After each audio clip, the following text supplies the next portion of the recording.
देखिए good afternoon student. देखिए अभी एक और बता रही हूँ मैं आपको टीनिया सोलियम के बारे में। ठीक है, जो फेसियोला हिपेटिक के बाद एक और पैरासाइट है टीनिया सोलियम या पार्क, इसको क्या कहते हैं पॉट टेबवर्म के नाम से भी जाना जाता है। तो एग्जाम्पल आपको पूछ सकते हैं कि पॉट टेबवर्म किसको कहते हैं, तो जो टीनिया सोलियम होता है उसको पार्क टेबवर्म भी कहा जाता है। ठीक है, सबसे पहले आपका क्लासिफिकेशन फाइल प्लेटेड क्लास इसकी क्या हो गई, सेस्टोडा। ठीक है, ऑर्डर इसका क्या हो गया आपका साइक्लोलीडिया। ठीक है, तो इसका ऑर्डर क्या हो गया आपका साइक्लोलीडिया। जीनस क्या हो गया टीनिया और स्पीशीज क्या हो गई सोलियम। ये इसका डायग्राम बना के रखा हुआ है मैंने, और अलग से एक डायग्राम बना के रखा हुआ है।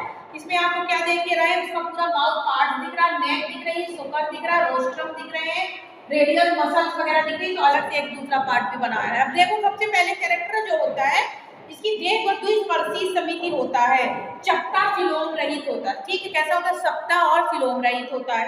इसमें सामान्यतः टेप बम, पार्क बम, टीनिया सोलियम को पार्क बम के मतलब के नाम से भी जाना तो, या फिर इसको पार्क टेप बम भी पूछा जा सकता है, टीनिया सोलियम के नाम से भी जानते हैं।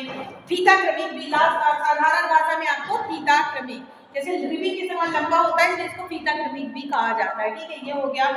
इसके बाद ये मनुष्य के आंत्र में रहता है। ये कहाँ पाया जाता है, मनुष्य की जो आंत होती है उसका परजीवी ये मनुष्य के आंत में रहता है। ठीक है, ये टीनियासिस नामक रोग उत्पन्न करता है। ये मनुष्य के आंत में कौन सा रोग उत्पन्न करता है, टीनियासिस नामक रोग उत्पन्न करता है। ठीक है, ये समझ में आ गया। और टीनियासिस नामक रोग उत्पन्न सामान्यतः द्विपरपोषी जीव है, जिसका प्राथमिक पोषक मनुष्य और दूसरा पोषक सुअर होता है। ये भी द्विपरपोषी होता है। तो प्राथमिक पोषक कौन होता है, इसका मनुष्य हो गया, और दूसरा क्या होता है इसका पिग जो सुअर होता है वो दूसरा पोषक होता है। साथ ही इसे ग्रीवा, स्लैक्स, खंडित स्टोबिला के 3 भाग होते हैं। देखिए 3 भाग जो हमने बना के रखे, ये 3 भाग इसमें पाया जाता है। इसकी से जो होते हैं 28 से 32 हुक पाए जाते हैं। 2 लाइन में 28 से 32 क्या पाए जाते हैं, इसमें हुक पाए जाते हैं। तथा इसे 800 से 1000 तक इसमें क्या पाए जाते हैं, जो खंड दिख रहे हैं ना, कितने होते हैं 800 से 1000 तक होते हैं। कितने होते हैं ये 800 से 1000 तक इसमें सीमेंट या खंड पाए जाते हैं। ये समझ में आ गया होगा। इसके बाद जो होती है ये एक लाइन में व्यवस्थित होती हैं। परिपक्व और परिपक्व 2 प्रकार की इसमें ग्रेविटी प्रकार के, इसमें परिपक्व और अपरिपक्व 2 प्रकार के ये होते हैं। ठीक है, जिसको हम क्या कहते हैं, ग्रेविड, मैच्योर्ड ग्रेविड, अनमैच्योर्ड ग्रेविड, 2 प्रकार के ये होते हैं। ठीक है, इसके बाद आपको मैं बताऊं कि ये परिपक्व खंड जो होते हैं जनन अंग का पूरा सेट पाया जाता है। क्योंकि अभी हमने बताया ना कि मैच्योर्ड ग्रेविड, अनमैच्योर्ड ग्रेविड, जो मैच्योर्ड ग्रेविड जो होते हैं परिपक्व खंड जो होते हैं इसमें जनन अंग का क्या पाया जाता है, पूरा सेट पाया जाता है। ठीक है, अतः इसमें अंडे उन्हीं खंडों में प्राणी के दूसरे जो अंड शुक्राणु द्वारा निषेचित होते हैं।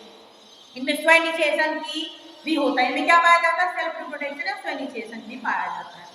इसमें नर जनन तंत्र में वृषण, टेस्टिस, वंश डिप्नेशा, देन शुक्रवाहक भी पाए जाते हैं। ठीक है, तथा मादा जनन अंग में अंडाशय सेतु और अंडवाहिनियां भी पाई जाती है। तो नर और मादा दोनों जनन अंग है, इसमें ये जो डिफरेंस पाया जाता है।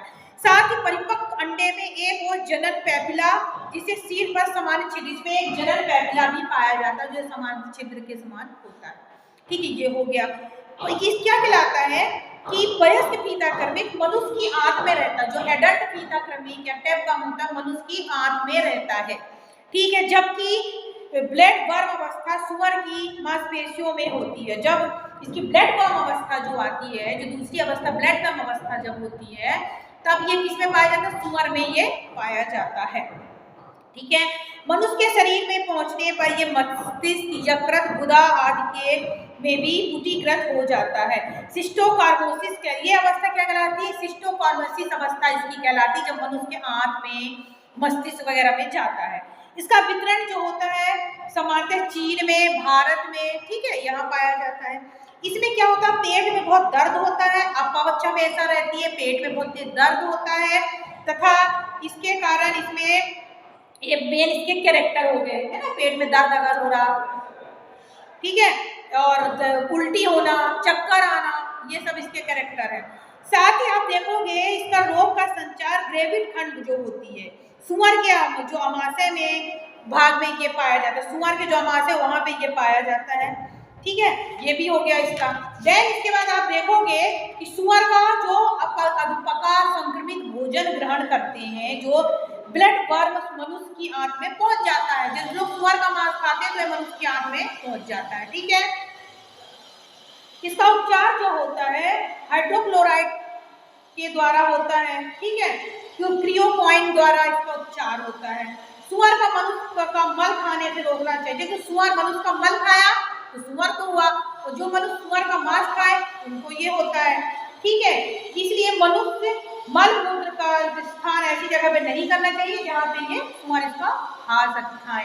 तो ये आपको करेक्टर बताया कि लिया पार्ट के बारे में। स्टूडेंट ये इंपॉर्टेंट टॉपिक है। Thank you.